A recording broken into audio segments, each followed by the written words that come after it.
Duly discharged of my duties as governor. On Tuesday, 12th November, Senator Monday Okpebholo took the oath of office as the 6th civilian governor of Edo State inside the main bowl of the Samuel Ogbemudia Stadium in Benin City, the state capital. So help me God. So help me God.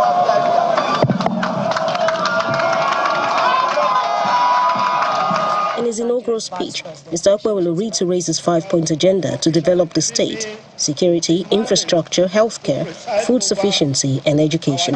The welfare of our citizens is a top priority for us. Barely a week in office for the new governor, some residents share their thoughts on what they believe should be his immediate priority in handling the affairs of the state. Number one, make food come down, because everybody are suffering, everybody are crying. We want all the food items to come down. Number two, better school. Roads, basically road. Edo State does not have any good road, and just from here to Sapele Road, you spend hours. Some other areas that cannot be mentioned now. Road is a basic thing that we need in Edo State. No particular place is really settled with a good road. There's no good road in Edo State. My concern is you go straight to road maintenance. If we're able to do this, we show kudos to him.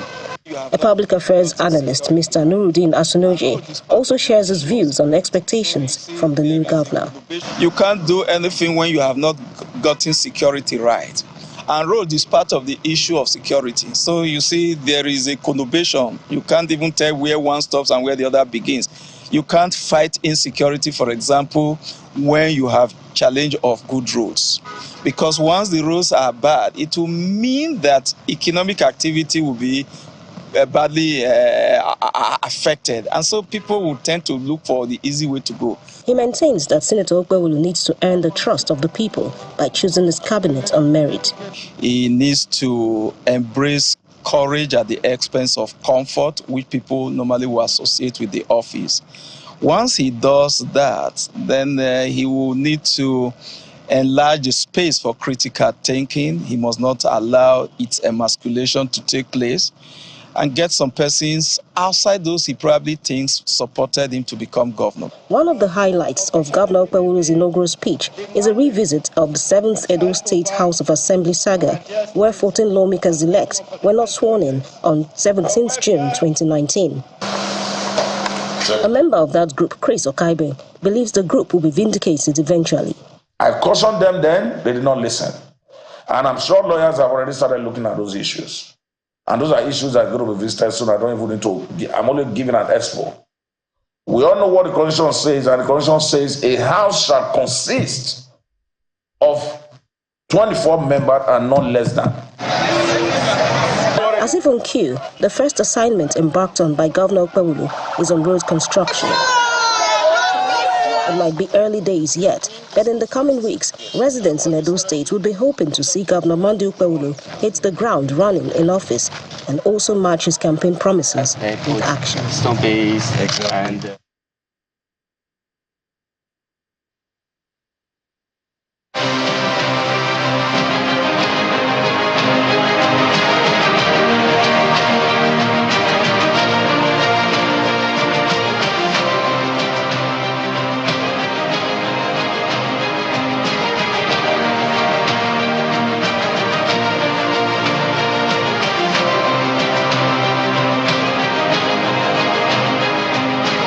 Welcome back to Sunrise Today. Yes, as you've seen there, we will be joined by His Excellency Dennis Idahosa, who is the Deputy Governor of Edo State. So that will be in just a moment.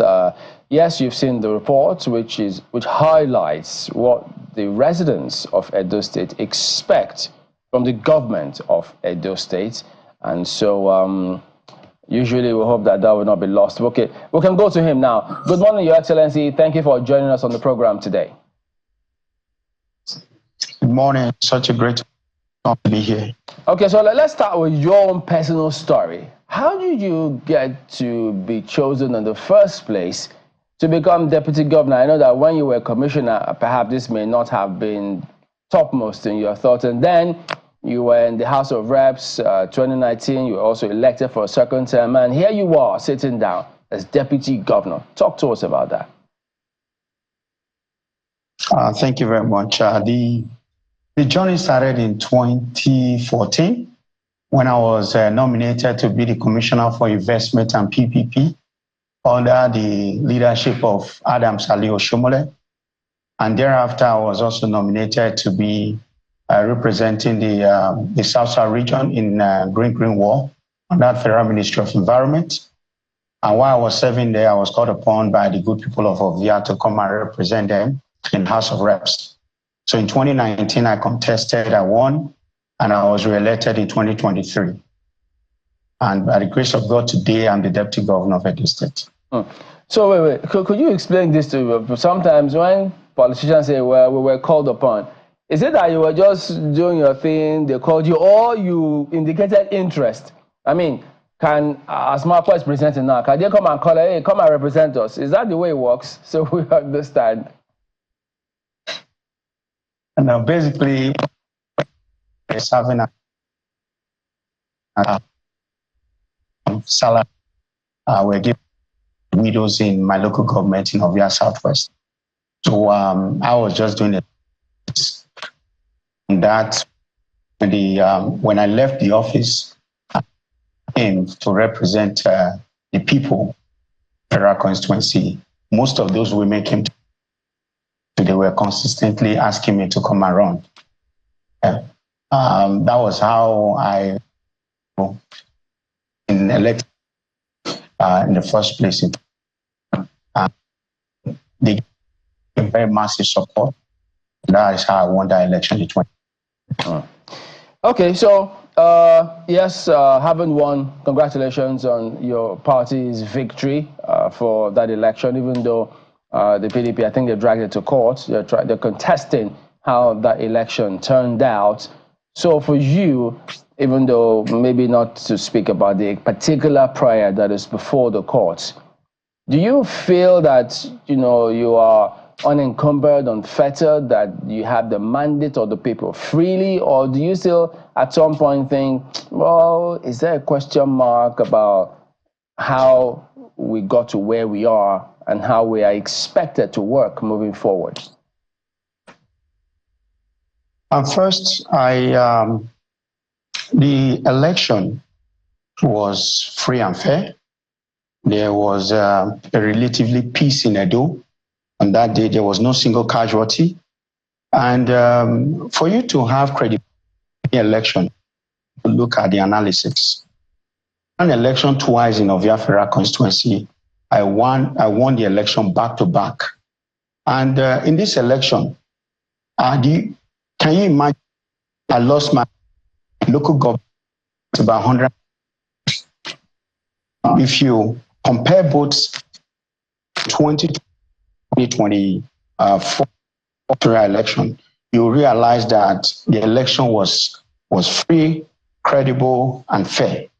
Because it's someone like me, a deputy governor candidate as a then, for me to lose my local government, and PDP are still running around to say there is issue. The matter is before the court, and I don't intend to speak much on it, but I want to assure you, especially the media sector, that the election was very free, credible, and fair.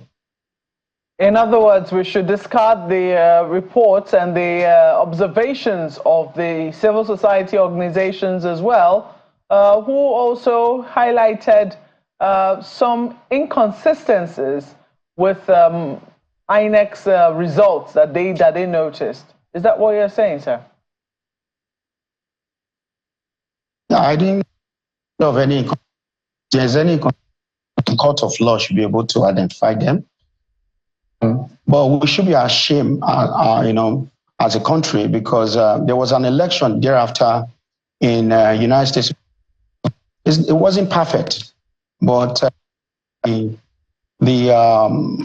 think the vice president wants to congratulate Trump. How it should be done is single election into court. I think by the grace of God, we'll look at the electoral and amend it and ensure that all these inconsistencies are cleared out. Okay. So I think that we go. Concerning that amendment part, I mean, you've been in the House of Reps, and you know that Yes.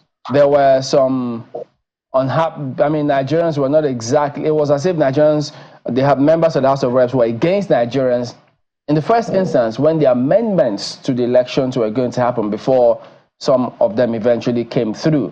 So for you, you spoke about amendments just moments ago. Which areas would you like to see further improvement on? First, this idea of all the I won't say loser, those that contested in the elections end up going to court instead of embracing, peace, resolving it outside of court, and so that development can start in earnest. So the money that we to retain lawyers, challenging their mandates in court can be used into developing our various local government, federal House of Representatives constituency and Senate, as the list goes on. So for me, if there are areas that needs to be amended, and the 10th Assembly, able led by my boss, Honorable Tajuddin Abbas, I think he'll be able to do justice to some of those irregularities and make sure that everything, as you also are aware, the Nigerian democracy is evolving. So as the time goes on, we'll be close to perfection. But for now, I think we should come together and have a conversation that will benefit the interests of Nigerians.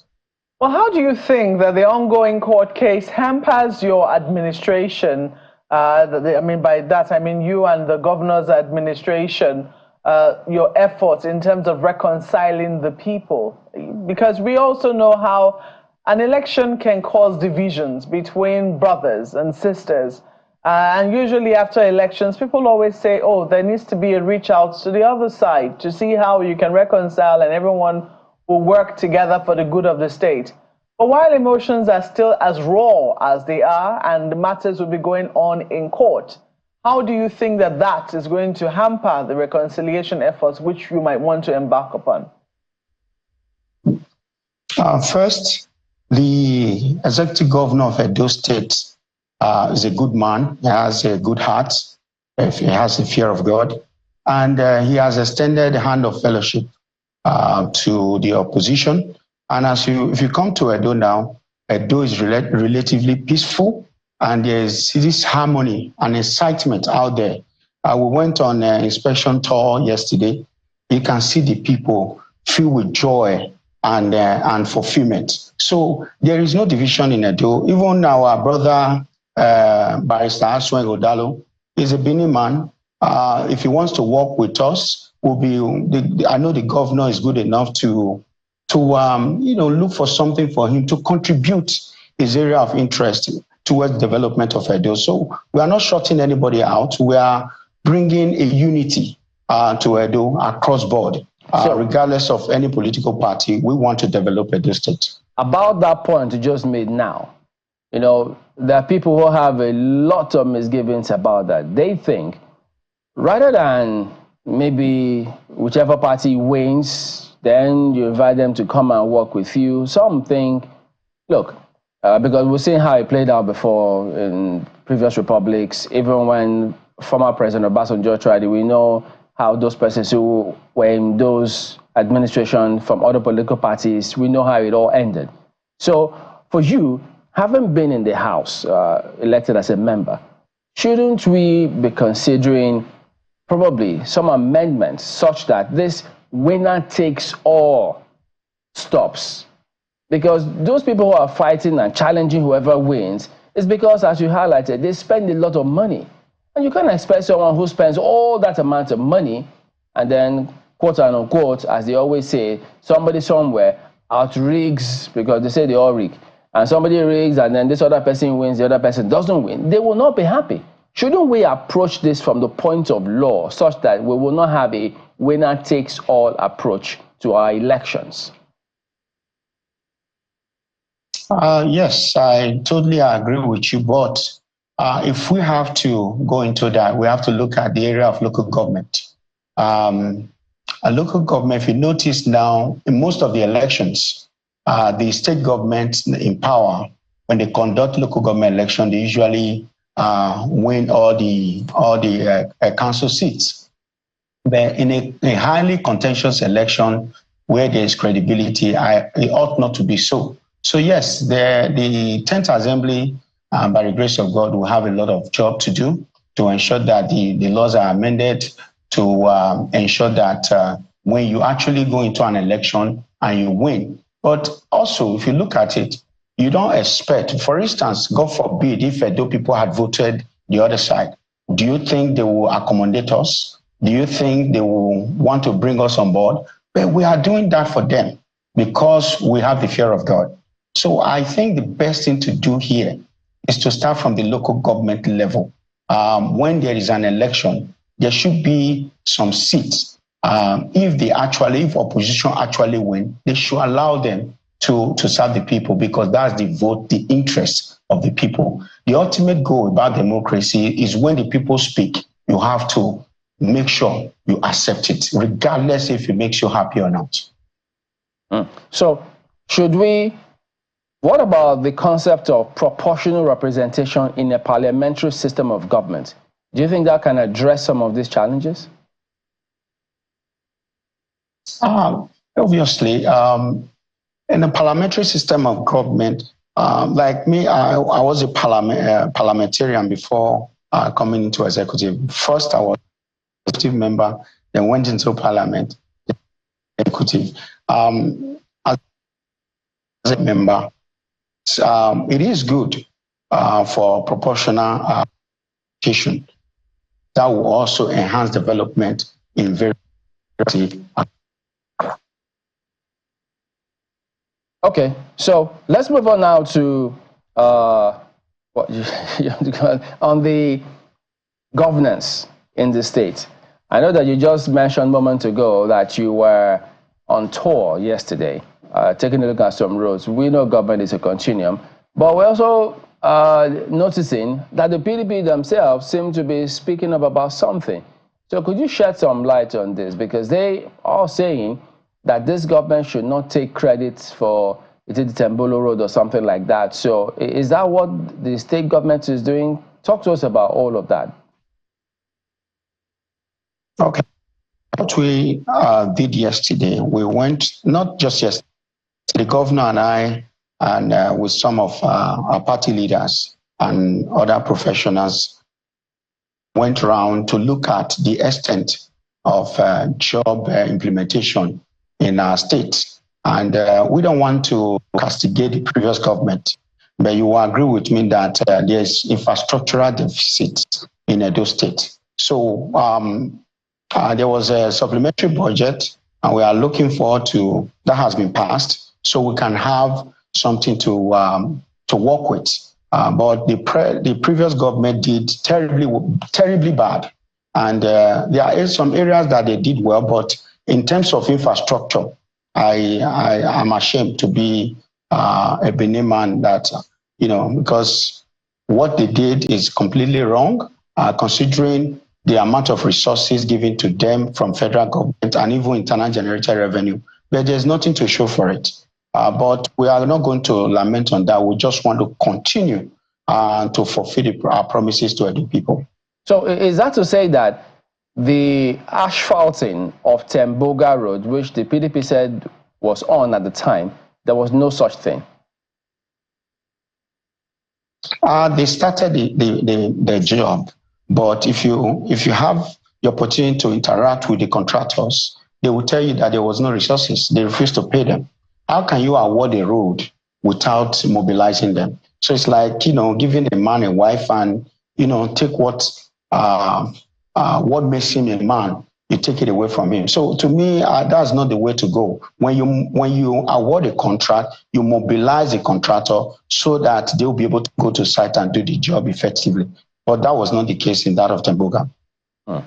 In other words, you are the one who has now, this administration is the one that has now mobilized the contractor? We were just inaugurated a few days ago. I don't think we have Also, let me bring something to your notice. As we speak, the Accountant General that served the previous government had been in the custody of the EFCC.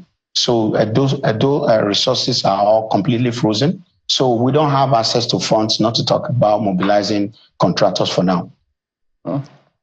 Oh, so as a result of the Accountant General being taken by the EFCC, because that is the allegation, I remember that the last time we spoke to the former deputy governor who left the seat you're currently occupying, he says that he knows that he's tried to reach the Accountant General, but he's not sure where he is, but he couldn't get through to him, and that it will be up to the EFCC to, clarify that the Accountant General indeed is in their custody. I don't know if that clarification has now come in from the EFCC. But you are saying that as a result of the missing Accountant General now, your administration is unable to function? No, I didn't say we are unable to function. You mentioned issue of mobilizing a contractor. First, I told you that we were just inaugurated barely a week ago. And in addition, that the Accountant General is, have a question to answer by the authorities. So that is exactly what I said. Oh, I see. Oh, so you do not have access to the accounts now? Because I thought I heard you say that part. Yes, the executive governor, I think, issued a circular that all accounts that belongs to the state government should be frozen, pending when all the investigation and asset verifications are taken. We have comprehensive details of what has been done by the previous government. Then, I believe the current governor will now issue another circular for all the accounts to be open. How quickly do you think that is going to be done? Because there were questions about salaries, emoluments that need to be paid, pensioners, etc., that would need to be paid at the end of this month. How, if the accounts are currently frozen, how is that going to work?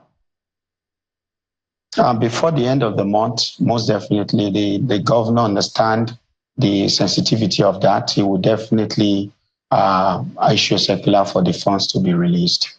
Okay, so we can take it on good authority that you are aware that the Accountant General is in the custody of the EFCC. Is that what you're saying? 100%. But how is the state functioning now? The resources, what are you doing? Where do you get resources to run the state at the moment? Like I said, this process it's just going to be for a few days, and I bet maybe in a couple of days, the state governor will definitely sort this out. Okay, I know that the former governor, at some point, when it came to certain roads in the state, he always said, "Look, this is federal road." I thought we even saw some signboards saying, "Please bear with us. This is a federal road." So now that you are the APC stock and the government at the center is also APC, would you remove that signboard and fix the road? Most definitely.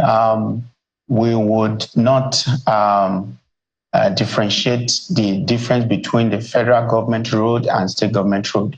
We are going to work because this road belongs to Edo people. They are plowed by Edo people. So when we have the resources to construct such roads, we will do it.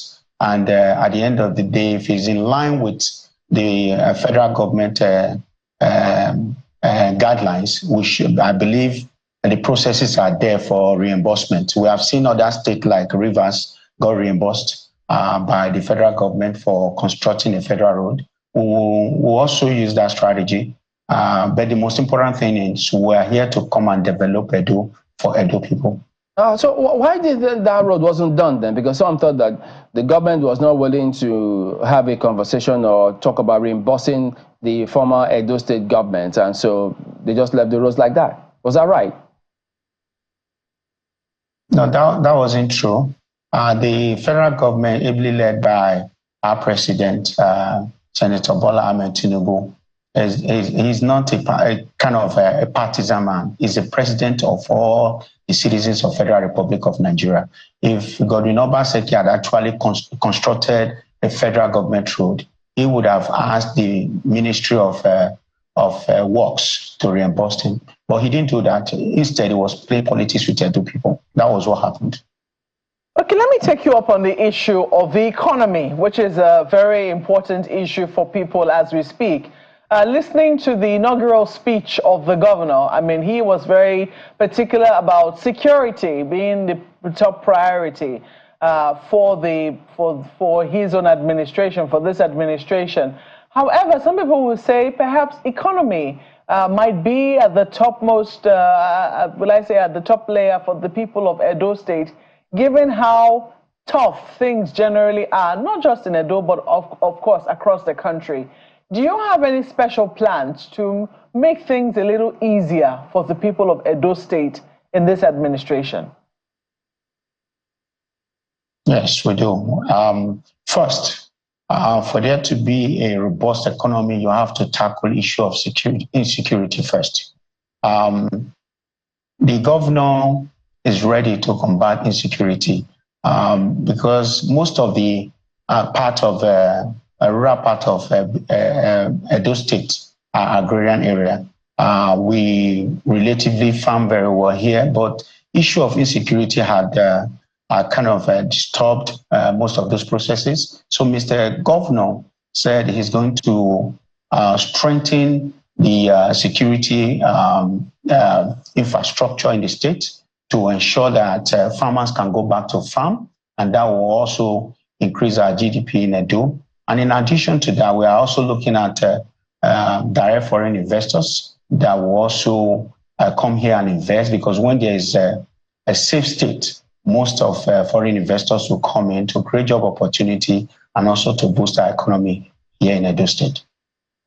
One of the other things that, Edo State used to be known for, but that is beginning to fade somewhat now. So I don't know if you're going to have plans to sustain that. Is this issue of irregular migration. For many years, yes, almost decades even, young people in Edo State, it would seem that one of the things that was always topmost on their minds is, making their way out of the country many times through irregular routes. And it became a thing of embarrassment almost for the state that they had to find solutions. Even the Oba of Benin was involved in this. I do not know how big a problem that still is, and if you have plans to sustain the things that have now been put in place, the measures that have now been put in place to combat this issue of irregular migration. Yes, I think I will have a lot of policies that the previous government did very well in that aspect, working with our royal father in the early stage of his administration, which was the first 2 years, and that was in 2016, 2017, and 2018. And thereafter, it went off in engaging in different other activities. But we want to, like you rightly said, we'll work with all the traditional rulers. Like for me, let me cite an example here. I went to Canada at my early stage in life, but I'm back to the country now. And the Nigeria of our dream is possible. So I will do a lot of advocacy to talking to our people. If I'd gone to Canada and back to Nigeria as a deputy governor of Edo State.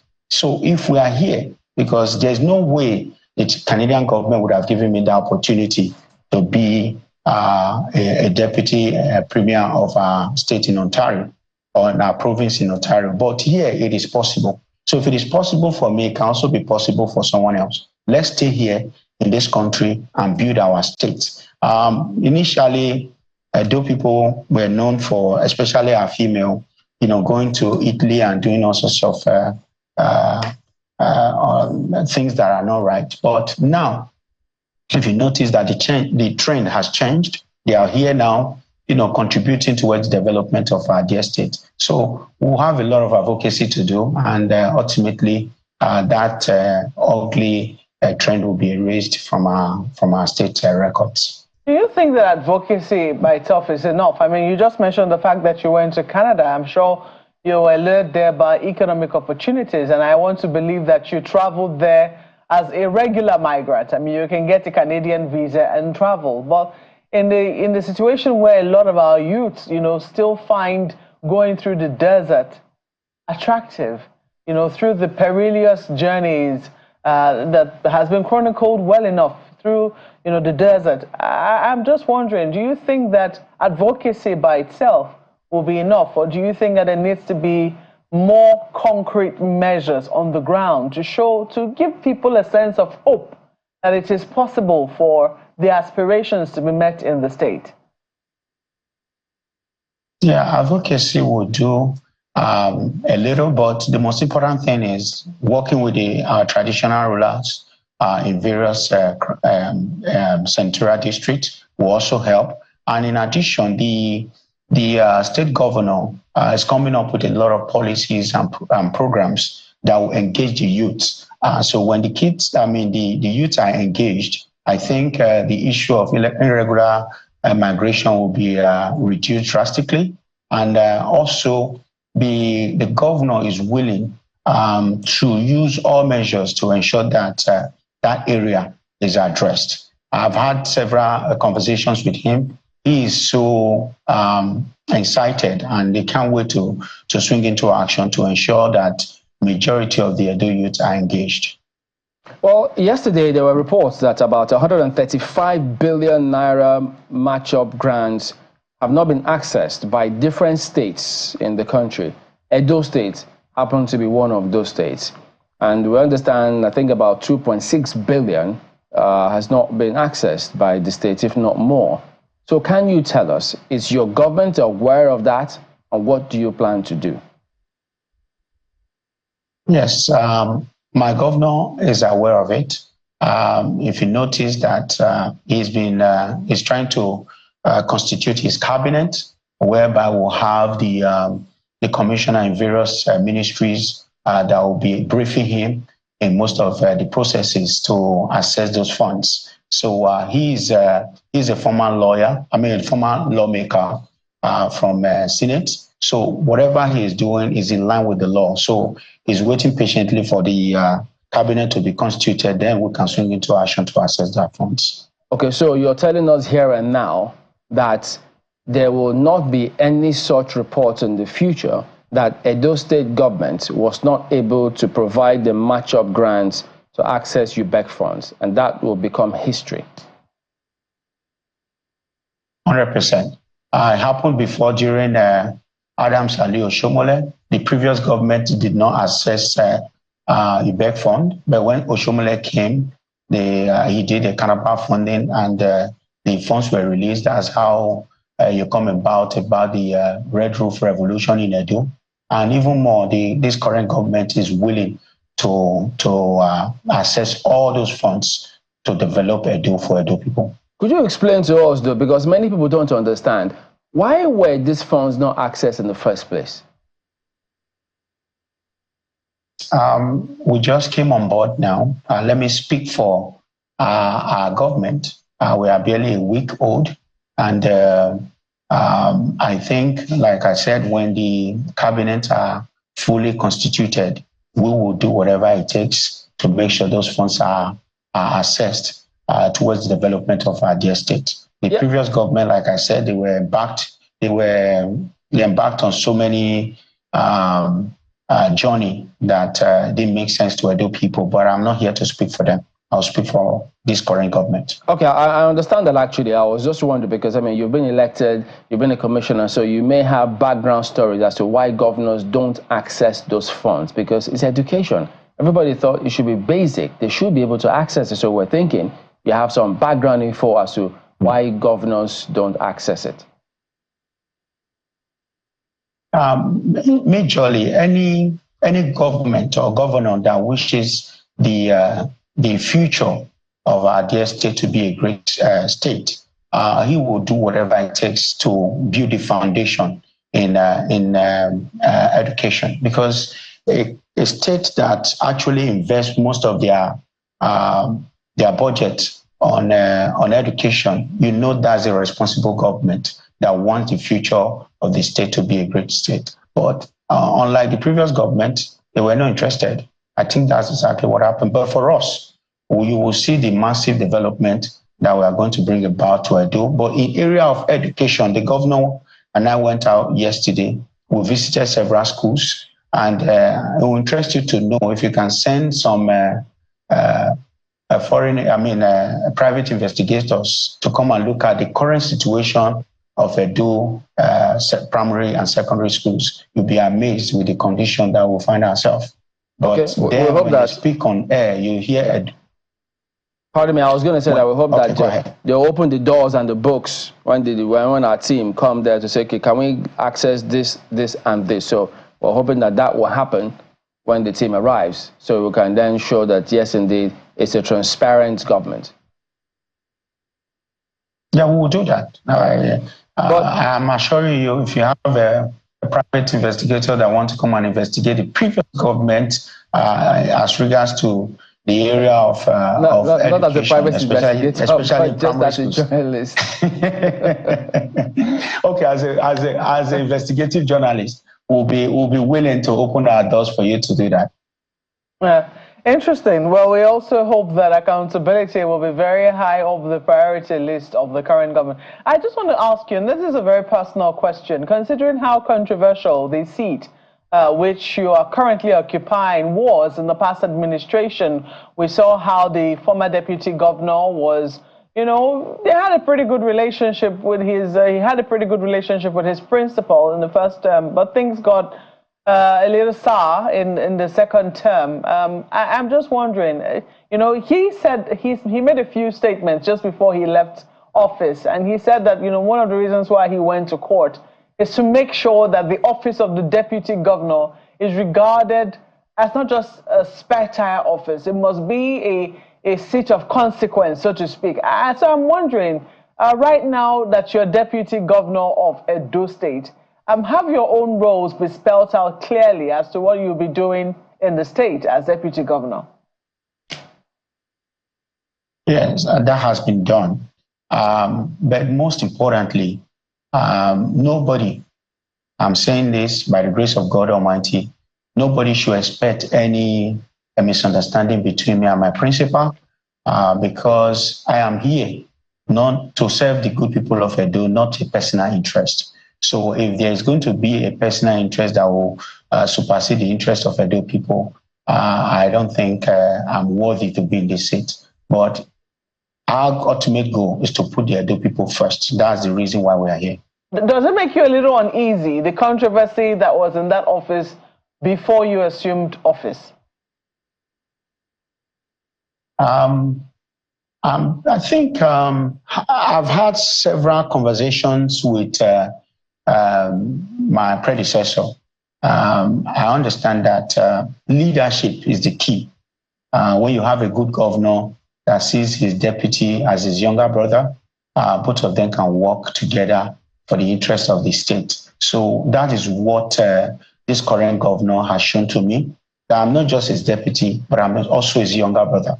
We are here for a purpose, just to develop Edo people, develop the state and also develop the people in terms of human capital development. So for me, the office of the deputy governor is to complement the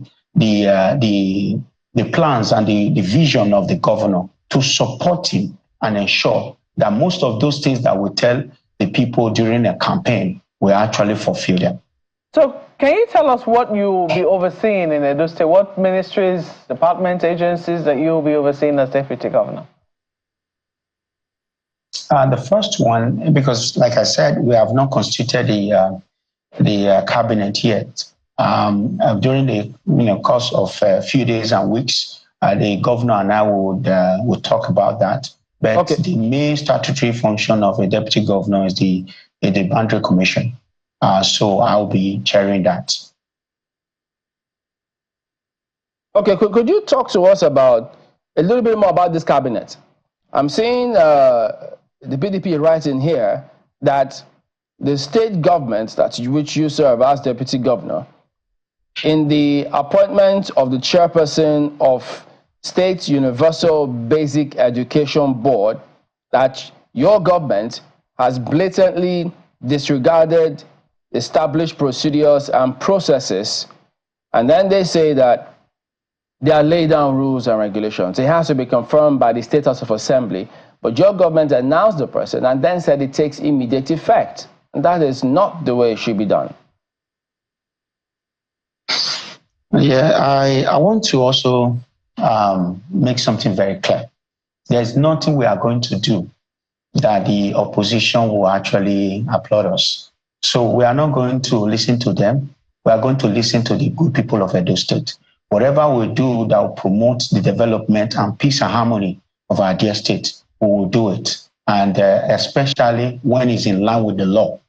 We don't have any problem with it. Let them keep engaging us in media, and we'll be giving them facts as the time goes on. So are you saying that you followed the process? Because that's what they're pointing at, that you didn't follow the process. We did follow the process, and if they have any contrary view about that, they should come out with the facts. Was it confirmed by the State House of Assembly? Due process. It's not yet. It's before the House of Assembly, and that will be done pretty soon. So why did the government say it was taking immediate effect? Immediate effect pending when it's confirmed by the House of Assembly. Okay, that's some politicking going on there. I get that. But could you also talk to us then? Many say that your government is going to have, is it the son of Senator Adams Oshiomhole in the cabinet? Is that the case? Senator Adams Oshiomhole is a senator of the Federal Republic of Nigeria, and his son, just like any other son, have their destiny. Senator Adams Oshiomole's son, Siri, if you talk about him, is a seasoned medical doctor.